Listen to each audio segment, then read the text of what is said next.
Being a ref in Brazilian Jiu-Jitsu can be a very heavy job.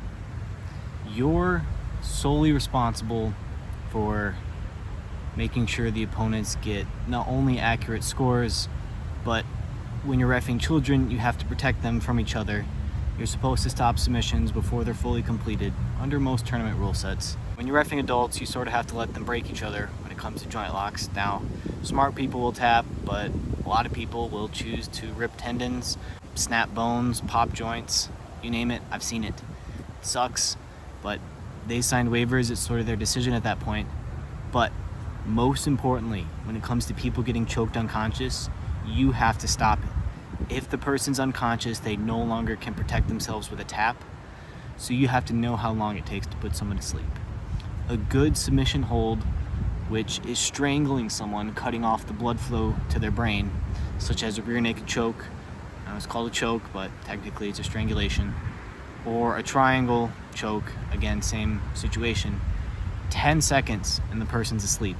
Now, if it's not applied 100% tight, this time may extend to 20, possibly 25 seconds, but after that, the person is limp and you have to stop the match. I'm going to show a clip that's a little bit concerning where a ref was unsure of himself and I actually ended up having to yell from the sidelines for the ref to stop the match.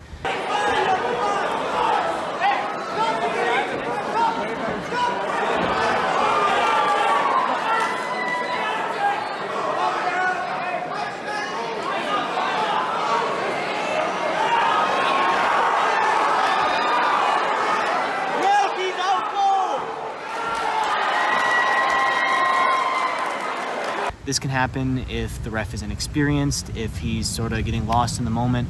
And this is why it's so important to not only tap on time, because sometimes the refs aren't protecting you, but if you're an event organizer, making sure you have solid refs. You cannot skimp on the refs, because what you're about to see is exactly what's going to happen.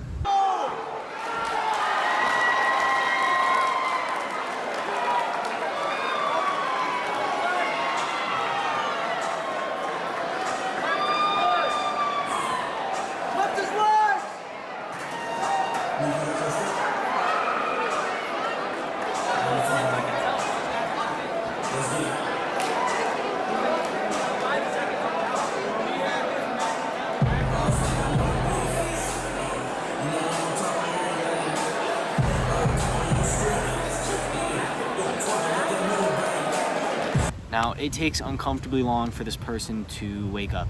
One of the number one things that you can do is just leave the person, sort of put them on their side, and their body will naturally recover.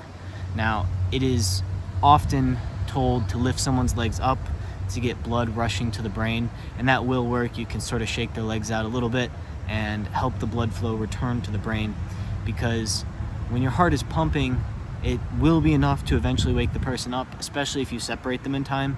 But the longer it goes into the strangulation, the longer it's going to take for them to wake up. I've spoke with some medical professionals, and generally, once you start pushing into the minute time period of being unconscious, you're going to start pushing into brain damage.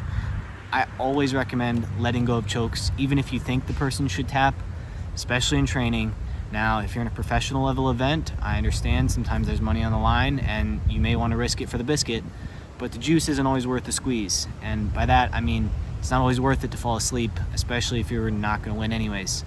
So I'd recommend tapping, but please, event organizers, get good refs, because we don't want to see people fall asleep and get brain damage when that could be avoided. It's very safe generally to train submissions, but if you don't let go, eventually they will lead to horrible things. Thanks for watching the video. Hope you learned something. Peace.